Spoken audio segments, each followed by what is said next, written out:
नमस्कार, मैं सैयद मसूद और आप देख रहे हैं ऑनलाइन न्यूज मंच। ऑनलाइन न्यूज मंच की टीम आज मुंबई के खांदेली पूर्व के ठाकुर कॉम्प्लेक्स से निर्मल हॉल पर पहुंची है। आपको बता दें, आज यहाँ पर शिवसेना यूनिटी की तरफ से एक मराठी पाठशाला का उद्घाटन किया जा रहा है और इसका उद्घाटन करेंगे माननीय आदित्य ठाकरे जी के हाथों इसका उद्घाटन किया जाएगा। अभी कुछ ही देर में यहाँ पर आदित्य ठाकरे जी पहुंचेंगे और इस कार्यक्रम की शुरुआत की जाएगी, जिसकी सारी तस्वीरें हम आप तक पहुंचाने की कोशिश करेंगे। आप लोग बने रहिए ऑनलाइन न्यूज मंच पर। मुंबई से मेरे सहयोगी फरदीन खान और कैमरा पर्सन राज ठक्कर के साथ मैं सैयद मसूद, ऑनलाइन न्यूज मंच। शिवसेना के राष्ट्रीय प्रवक्ता आनंद दुबे जी हमारे साथ मौजूद है। आइए इन्हीं से जानते हैं ये पूरे कार्यक्रम के बारे में। सर, ये मराठी पाठशाला को लेकर के क्या कार्यक्रम रखा गया है? मराठी की पाठशाला नाम से पता चल रहा है कि पाठशाला मतलब एक कोचिंग है, एक ट्रेनिंग है, कुछ सिखाया जाएगा। तो क्या सिखाया जाएगा? मराठी भाषा। क्यों सिखाया जाएगा? अरे हम महाराष्ट्र में रहते हैं, मुंबई में रहते हैं, तो मराठी भाषा तो हमें आनी चाहिए। कुछ उपद्रवी लोग हैं जो मार पीटते हैं, लफड़ा करते हैं, झगड़ा करते हैं। हम उनसे कहना चाहते हैं, मेरे भाई हम सीखना चाहते हैं, लेकिन आप प्लेटफॉर्म तो दीजिए। आप प्लेटफॉर्म नहीं दे रहे हैं, आदित्य ठाकरे जी दे रहे हैं, शिवसेना दे रही है। देखिए, आप सैकड़ों की संख्या में माताएं बहनें पुरुष भाई बहन आए हैं, सीखना चाहते हैं। उनको यही नहीं पता था कैसे सीखें, कैसे बोलें ये प्यारी भाषा। हिंदी, मराठी और संस्कृति तीनों भाषा का एक ऐसा समानता है, तीनों एक ही देवनागरी लिपि में टाइप हो सकती है। दुनिया में सिर्फ 3 भाषा को ये मौका मिला। तो जब इतना सब कुछ सुगम है, उत्तर भारत और महाराष्ट्र का संबंध आज का थोड़ी है, ये तो बरसों पुराना है। हम सब बरसों से यहाँ रहते हैं, सिर्फ हमें ये पता नहीं है कैसे इसको बोले, क्योंकि वो ग्रुप सीट कभी तैयार नहीं हुए। अब तैयार होंगे, अब जगह जगह लोग बोलेंगे कशा आहे, जेवले की नाही, सगळं बरोबर आहे ना घरामध्ये, काय हालचाल है तुमचा, ऐसा बोलेंगे। इकड़े तिकड़े इतना तो हर आदमी बोल लेता है, अब थोड़ा अच्छे से उसको बोलेंगे, थोड़ा सुसंस्कृत भाषा में बोलेंगे। इसके लिए कुछ हमारे मराठी टीचर अंदर टीचिंग कर रहे हैं, हमको बता रहे हैं। और सिर्फ भाषा क्यों सीखेंगे? यहाँ की पूरन बोली खाएंगे, वड़ा पाव गरम गरम अंदर छन रहा है, लोग खा रहे हैं। और हम लोग अपने आप को मराठी ही मानते हैं। हमारे सरनेम होंगे पांडे, गुप्ता, यादव, दुबे, सिंह, कोई फर्क नहीं है, लेकिन हम तो मराठी हैं। आम्ही महाराष्ट्रमध्ये राहतो तर मराठी आहो। तो ये उन लोगों को संदेश है जो भ्रमित हो गए, जो सिर्फ गंदी राजनीति करना चाहते हैं। उनको हम कहेंगे, मेरे भाइयों, हम भी मराठी हैं, आप भी मराठी हैं। फ़र्क ये है, आप 200-300 साल से यहाँ रहते हैं, हम लोग 50 साल से यहाँ रहते हैं। कोई बात नहीं, आज से 100 साल बाद आने वाली पीढ़ियाँ यहाँ की जो उत्तर भारतीय हैं, वो भी कहेंगे कि हमारे दादाजी 150 साल पहले आए थे, हम लोग मराठी हैं। तब तो ये बात ही नहीं रह जाएगी। लेकिन ये सब कौन समझेगा? जिसको विवेक बुद्धि है वही समझेगा ना। तो हम सीधा सीधा यही कहेंगे, हम धन्यवाद देते हैं ठाकरे परिवार का और आदरणीय बाला साहब ठाकरे जी का, जिन्होंने सबको अपने हृदय में स्थान दिया। बाला साहब ठाकरे जी हमेशा कहते थे, शिवसेना जात पात धर्म नहीं मानती, जो मराठी मानुस है, जो मुंबई का है, वो हमारा है। बात खत्म। यानी मनसे की तरफ से जो हिंसा की जा रही थी, क्या उसी का ये प्रति उत्तर एक मोहब्बत से? देखिए, जानबूझ के उत्तर नहीं है, बात जानबूझ के उत्तर नहीं दे रहा हूँ, अपने आप उत्तर निकल गया है। उत्तर अपने आप निकल गया कि वो नहीं सिखाएंगे मार से, हम सिखाएंगे प्यार से। उत्तर यहाँ पर हमने अंदर देखा, हॉल के अंदर ज्यादातर संख्या उत्तर भारतीयों की है, तो बाकी जो परप्रांतीय है, क्या उनके लिए कुछ अलग से कार्यक्रम रखा जाएगा? उत्तर भारतीय की संख्या ज़्यादा है, लेकिन गुजराती भी बैठे हैं। अंदर आप जाएंगे तो राजस्थानी भी बैठे हैं, अंदर जाएंगे तो कुछ साउथ के भी बैठे हैं। अब जैसे जैसे जागरूकता आएगी, अब चूंकि इस पूरे परिसर में कोई सर हो, हनुमान नगर हो, रावलपाड़ा, उत्तर भारतीय थोड़े ज़्यादा संख्या में तो आ गए। लेकिन अगर यही जब मैं बोरीवली वेस्ट में करूँगा, तब वहाँ गुजराती ज़्यादा आएंगे। ये तो जैसे जहाँ जहाँ समूह इकट्ठा होगा लोग आएंगे। तो क्या इसी तरह के कार्यक्रम सारे पूरे मुंबई भर में किए जाएंगे? पूरे मुंबई भर में किए जाएंगे। और जब तक एक एक व्यक्ति महाराष्ट्र का मराठी नहीं बोलने लगेगा, तब तक ये कार्यक्रम चलता रहेगा। सबको हम लोग प्यार से सिखाएंगे मराठी भाषा, और सिर्फ सिखाएंगे नहीं, गरम गरम वड़ा पाव आपको भी खाना है। जी बिल्कुल। तो आज आदित्य ठाकरे जी इस पाठशाला का उद्घाटन करेंगे? बस थोड़ी देर में आ रहे हैं, 2-4 मिनट में आके उद्घाटन। तो आपने सुना किस तरह से मराठी पाठशाला का आज कार्यक्रम रखा गया है। आनंद दुबे जी ने इसका पूरा विस्तार से हमें जानकारी दी है। और अभी कुछ ही देर में माननीय आदित्य ठाकरे जी यहाँ पर पहुंचेंगे और इस कार्यक्रम की शुरुआत होगी और मराठी पाठशाला का उद्घाटन करेंगे, जिसकी सारी तस्वीरें हम आप तक पहुंचाएंगे। आप लोग बने रहिए ऑनलाइन न्यूज मंच पर।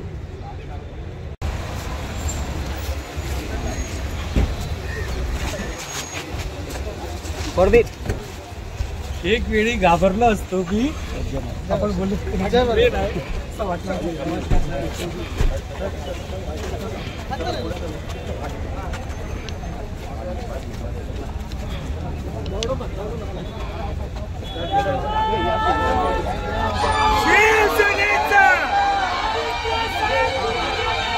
हम तुम्हारे साथ हैं, हम तुम्हारे साथ हैं, नहीं कोणाच्या बापाची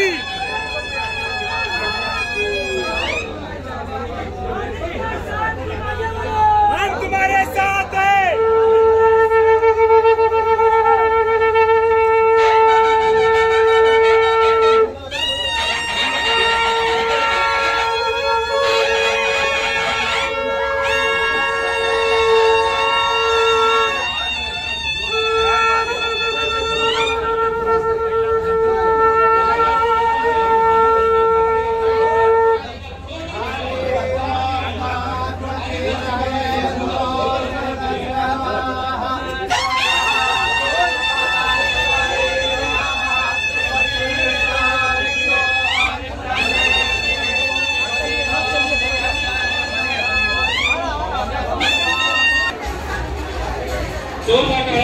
आदित्य साहेब यांचं आपण इथे स्वागत करूया।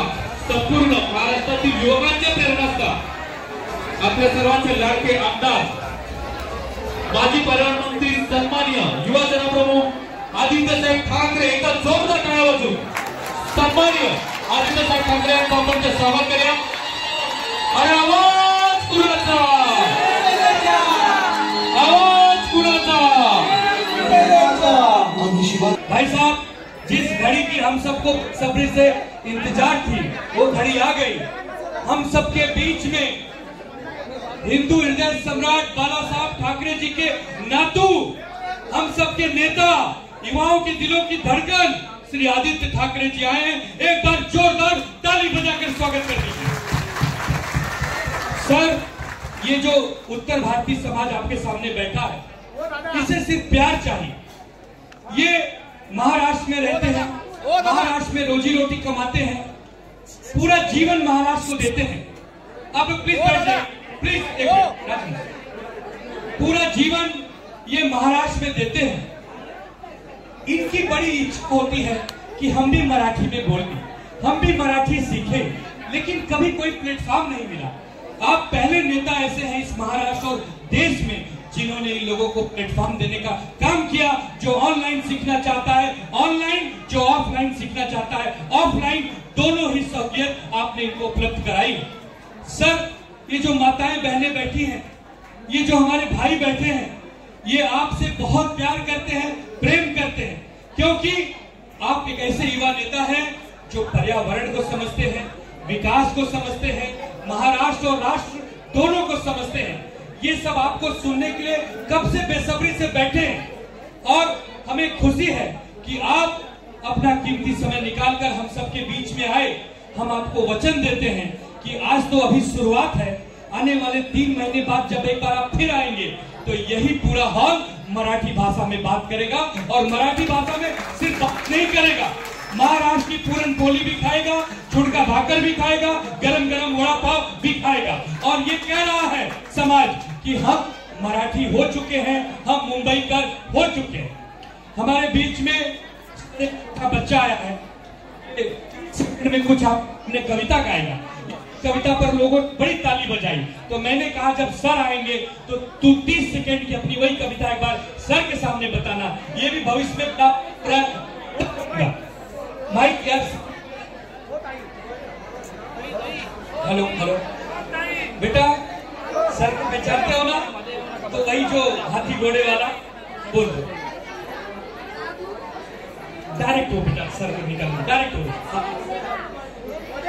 हाथी घोड़े तोप तलवारें, कौन तो तेरी सारी है, पर तंजीर में चकरा राजा मेरा, हम भी सब पे भारी है। और नमः पार्वती पते, हारो हारो शंभू। ये भी प्रवक्ता बनेगा सर। श्री आदित्य ठाकरे जी इस नन्हे बालक का सम्मान कर रहे हैं। ये हमारा प्यार है, ये हमारे संस्कार है, ये हमारा महाराष्ट्र है। तो सर ये एक उपक्रम था, लोग घंटों से बैठे हैं, लोग आपको सुनना चाहते हैं। मैं आपसे निवेदन करूंगा कि सर आप उत्तर भारतीय समाज का मार्गदर्शन करें। धन्यवाद दुबे जी। यानंतर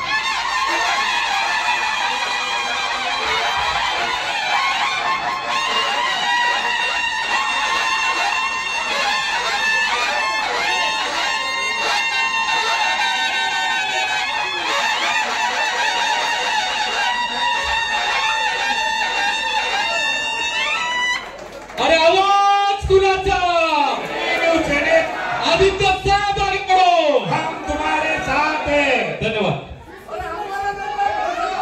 आदित्य साहब जैसा हो, विजय हो,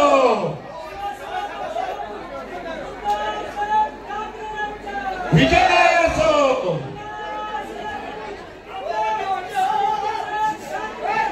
विजय हो।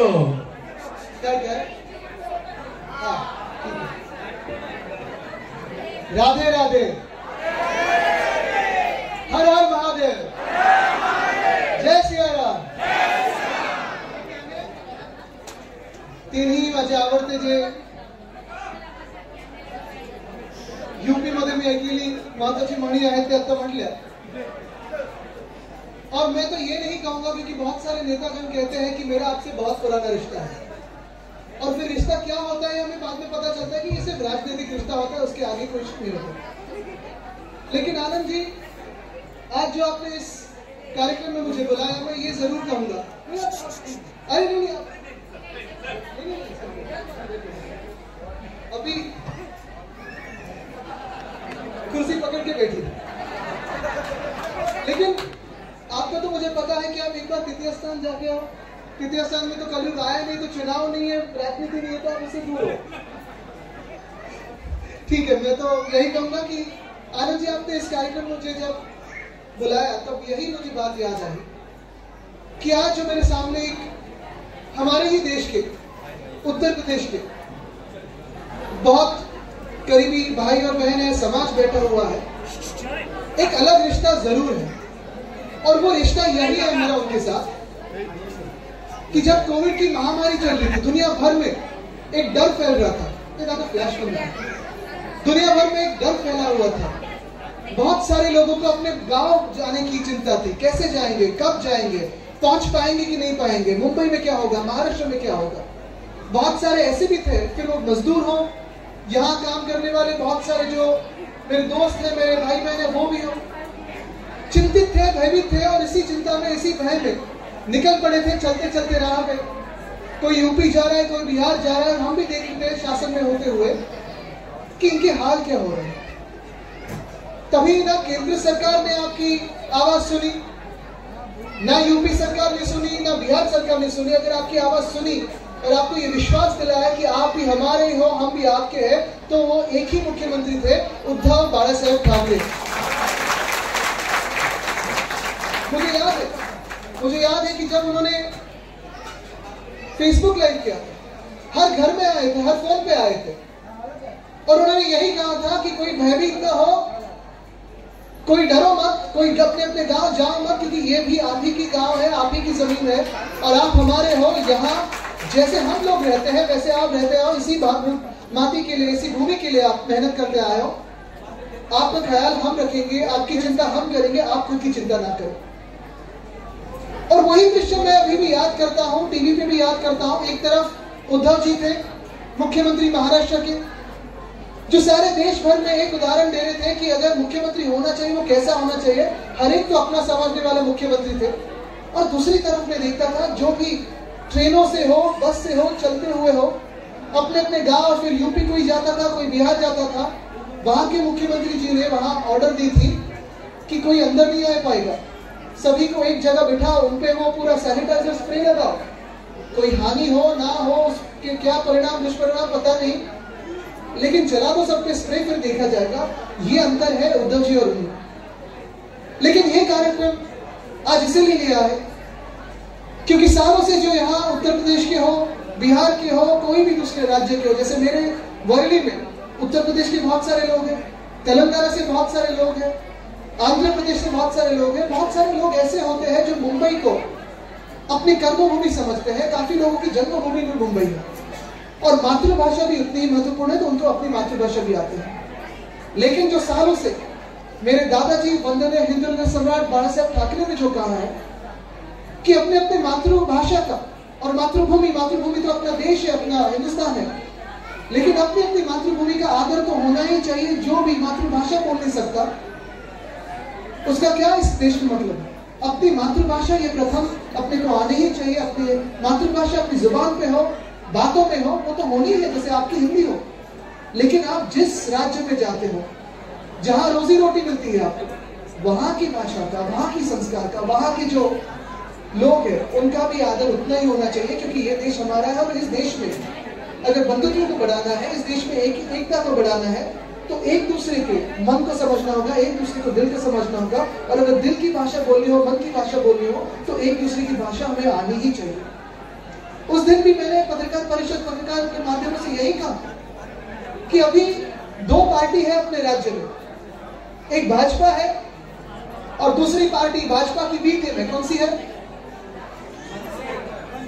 बराबर है, वो हम दिल से है, वो शायद मैं उन पर ज्यादा बात नहीं करता, लेकिन ये सेटिंग में सब चलते हैं। तू मुझे लाफा मार, मैं तुझे लाफा मारता हूँ, फिर अपने राज्य में दोनों सही सलामत।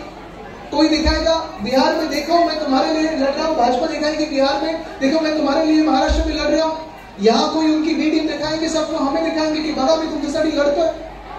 बट असल में बात यही है कि जो हिंदुस्तान पे प्यार करता है, जो भारत पे प्यार करता है, महामानव डॉक्टर बाबा साहेब अम्बेडकर जिनकी कल जयंती है, उन्होंने जो संविधान दिया है उसकी पूजा करता है। वो भारत के हर एक हिस्से को अपना मानता है और हर एक हिस्से का, हर एक समाज का, हर एक जाति का, हर एक धर्म का, हर एक भाषा का, हर एक संस्कार का आदर करता है। और आज यही परिणाम है उसका कि जो आनंद जी की पाठशाला है, हा म्हणजे तुम्हाला मराठी येतच ना, मग तुम्ही झलकते दाखवली ना किती मराठी चांगलं बोलता. तर आनंद जी तुम्ही आजचा जो खास कार्यक्रम घेतला, जसं मी हिंदी शिकताना माझ्यासोबत विनय सर होते, तो हिंदी में कोई गलती हो तो इनको पकड़ो, मेरी हिंदी में. पण आनंद जी तुम्ही हा खरोखर कार्यक्रम घेतलाय तो अभिमानास्पद आहे. खरोखर तुमचे आभार मानतो मनापासून. ज्या दिवशी तुम्ही मला विचारलं, मी उद्धव साहेबांना विचारलं आणि उद्धव साहेब पण म्हणाले की हा खरोखर चांगला कार्यक्रम आहे, नुसतं कांदिवलीमध्ये नाही तर मुंबईभरात तुम्ही याचं आयोजन केलं पाहिजे. कारण जसं मी सांगितलं कि बहुत सारे ऐसे भी लोग हैं जिन्हें भाषा सीखनी है, भाषा बोलनी है, क्योंकि ये तो स्वाभाविक है. जिस भी राज्य में हम जाते हैं, अगर रोजी से रोटी कमानी है, नौकरी कमानी है, नौकरी लानी है, रोजगार चाहिए, तो यही भाषा पे जो प्रभुत्व होता है वो ही उसे काम देता है, वो भी आपका प्रमोशन में मदद करता है. तो आनंद जी, आपने जो आज ये कार्यक्रम आप किया, मैं यही कहूंगा कि सारे मुंबई में हो, क्योंकि बहुत सारे ऐसे भी लोग हैं जिन्हें मराठी सीखनी है. और इसमें मैं अंतर करना चाहता हूँ उन लोगों से जो यहाँ आते हैं या यहाँ के भी लोग हैं और जो मराठी का अपमान करते हैं, यहाँ के संस्कारों का अपमान करते हैं, संस्कृति का अपमान करते हैं. उनको जो है वहाँ की जो रिएक्शन हो वो रिएक्शन मिल जाती है. लेकिन बहुत सारे ऐसे लोग हैं जो प्यार से मराठी को अपनाना चाहते हैं. बहुत सारे ऐसे लोग हैं जो मराठी सीखना चाहते हैं. बहुत सारे ऐसे लोग हैं जो मराठी बोलना चाहते हैं लेकिन अभी तक बोल नहीं पाए हैं. उनके लिए जो आज ये पाठशाला का कार्यक्रम आप ले रहे हो, बहुत ही दिल से मैं अभिनंदन आपको करना चाहता हूँ. शायद हम में फर्क हो सकता है, अंतर हो सकता है, भाषा का अंतर हो सकता है, संस्कृति का अंतर हो सकता है, मातृभूमि हो, जन्मभूमि हो, कर्मभूमि हो, ये सारी बातें अलग अलग, इस पे वाद विवाद हो सकता है. लेकिन यह इस पे कोई बात नहीं कर सकता कि इस देश में अगर आगे बढ़ना हो तो प्यार से रहना पड़ेगा और साथ में रहना पड़ेगा, तभी आगे जाएंगे. बहुत सारी पार्टियां आप में आए कि अभी बीएमसी के चुनाव का जब ऐलान होगा या बिहार के चुनाव का जब ऐलान होगा, आप में बहुत सारे लोग आएंगे, राजनेता आएंगे, कुछ भी कहते जाएंगे, वचन देते जाएंगे, बातें बड़ी बड़ी करेंगे. लेकिन बहुत सारे ऐसे भी लोग हैं, जैसे भाजपा है, कहते हैं अच्छे दिन आने वाले हैं. 11 साल हुए हैं, क्या अच्छे दिन आए हैं? अच्छे दिन आए हैं.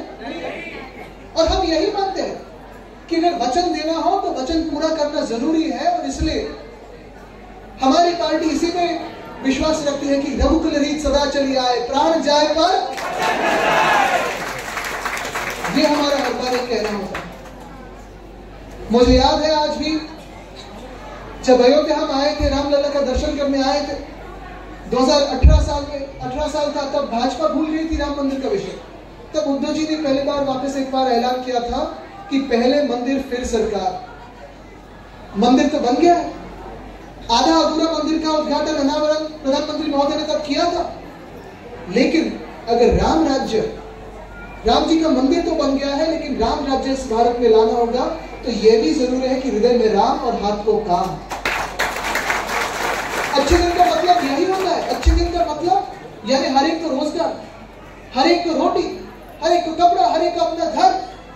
जो भी सपने 2014 से हम दिखाते आए हैं भाजपा की तरफ से, वो सपनों पे भी खरे उतरो, पूरे करो, ये मैं आपको कहना चाहता हूं। और यही बात है कि हम में अंतर करने की जो कोशिश करेंगे, उन्हें कहिए कि नहीं, अभी अंतर नहीं होगा। हम महाराष्ट्र की, हमें मातृभूमि है, महाराष्ट्र हमारी कर्मभूमि है। हम मराठी भी बोलेंगे, हिंदी भी बोलेंगे, लेकिन बोलेंगे तो विकास की भाषा बोलेंगे, और आगे जाने के लिए हम एकता की भाषा बोलेंगे। बहुत सारे विषय है, पाठशाला मेरी नहीं है, मैं प्रोफेसर नहीं हूं, तो ज्यादा विषयों में मैं जाऊंगा नहीं। फिर एक बार आप सभी का स्वागत करता हूं, पुन्हा एकदा मनापासून तुमचं अभिनंदन करतो। मराठी शिकण्यासाठी तुम्ही जो क्लास हाती घेतलेला आनंदजी, मला वाटतं प्रिलिम वगैरे लावू नका, एक्झाम लावू नका, पण ह्याच्यात तुम्ही एक नक्की करा, जे मार्क्स द्याल तुम्ही ते त्याच्यावर मार्क द्या की महाराष्ट्रावर प्रेम करणारे किती लोक आहेत आणि त्या प्रेमाला पासिंग सर्टिफिकेट मिळालं पाहिजे। मला वाटतं तेच महत्वाचं आहे, कारण जसं आम्ही बोलतो महाराष्ट्रामध्ये जय हिंद जय महाराष्ट्र बोलतो, उत्तर प्रदेशमध्ये जय हिंद जय उत्तर प्रदेश, बिहारमध्ये जय हिंद जय बिहार, आसाममध्ये जय हिंद जय आसाम। आणि म्हणून मी पुन्हा एकदा आपल्या सगळ्यांना इथे स्वागत करतो। माझ्यासोबत बोला, जय हिंद जय हिंद जय हिंद जय हिंद जय महाराष्ट्र, वंदे मातरम। धन्यवाद आदित्य साहेब, खूप सुंदर असं इथे तुम्ही हिंदी भाषिक यांना मार्गदर्शन केल्याबद्दल। आणि एक दुबेजी यांच्याकडून एक छोटीशी भेट वस्तू आदित्य साहेब यांना देते आहे। अरे आवाज कुणाचा? आदित्य साहेब आगे बढ़ो, हम तुम्हारे साथ हैं। मनापासून त्यांचा आम्ही दादा जरा स्वागत करत आहोत। आणि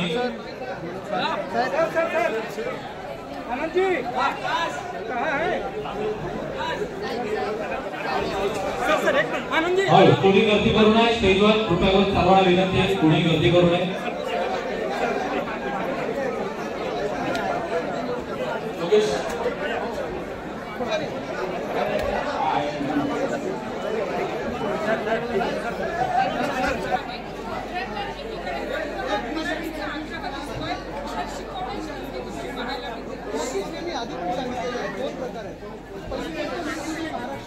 मराठीचा अपमान करतात, आपल्या संस्कृतीचा अपमान करतात, त्यांना धडा हा वेगळ्या प्रकारे बसत आलेला आहे आणि तो बसत राहणार। पण अनेक लोक असे आहेत जे मराठी बोलू शकतात, ज्यांना मराठी शिकायची आहे किंवा बोलता नाही, लोक आपण पाहतो उच्चार वेगळे वेगळे असतात किंवा मराठी बोलण्याचा प्रयत्न करतात, त्यांना जर शिकायची इच्छा असेल तर आज आनंदजींनी आणि इथे आदित्यजींच्या आपण पाहतो उद्यानामध्ये कार्यक्रम सुरू केलेला आहे, मराठीची पाठशाळा, आणि ज्यांना मराठी शिकायची त्यांना मराठी शिकायला समजेल। मराठी शिकूया तसं आम्हाला बॅनरवर दिसतंय, आता सोशल मीडियावरती जो काही कंटेंट पाहायला मिळतो, त्यामुळे परप्रांतीयांना सुद्धा ती भीती वाटते आणि ती दूर करण्याचा प्रयत्न केला जे कोणी महाराष्ट्राला आपली जन्मभूमी समजतात त्यांना प्रगती करायची ती भाषेत आपण पाहतो। कुठच्याही राज्यात भाषेत लोकल भाषेत बोलणं गरजेचं असतं तरच प्रगती होतं। कधी कधी कमिटीची जबाबदारी साहेब बोलतात आणि छोटंच लक्षात घेतो, पण गंमतीचा भाग वेगळा मला एकच सांगायचं की ज्यांना मराठी आणि वारंवार आपण जर बघितलं तर मराठीचा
अभी जी हिंदी में बता दीजिए, मराठी की पाठशाला की शुरुआत आपसे हुई है। आनंद जी ने जिस तरह से शुरुआत किया, किस तरह के प्रस्ताव हुए? भाषा में बात ना हो, पहली बात यही है कि जिस भी राज्य में आप जाते हैं वहाँ लोकल भाषा जो है वो सीखना जरूरी होता है, उसी से आपकी परिचय होती है। महाराष्ट्र में अगर आप देखें तो मराठी पे हम कायम रहे, मराठी भाषा आनी चाहिए, मराठी संस्कृति उसका आदर कोई ना करेगा, उसकी अलग पाठशाला होगी। लेकिन सबसे महत्वपूर्ण यही चीज़ है कि बहुत सारे ऐसे भी लोग होते हैं सालों से रहते आए हैं, रोजी रोटी यहाँ है, कमाते आए, अपनी जन्मभूमि हो महाराष्ट्र हो, और ऐसे लोगों को जिसको मराठी सीखना चाहते हैं, जो जहाँ आती नहीं है, तो एक संधि है उन्हें संधि है कि सीख। ये सिर्फ कांदिवली में रहेगा या मुंबई में रहेगा? और मुझे लगता है बहुत सारे लोग उत्सुक है, क्योंकि ये भी हम जानते हैं कि देश में आसानी से 2-3 भाषा तो हमें आ ही जाती है, हम सीख ही लेते हैं। सर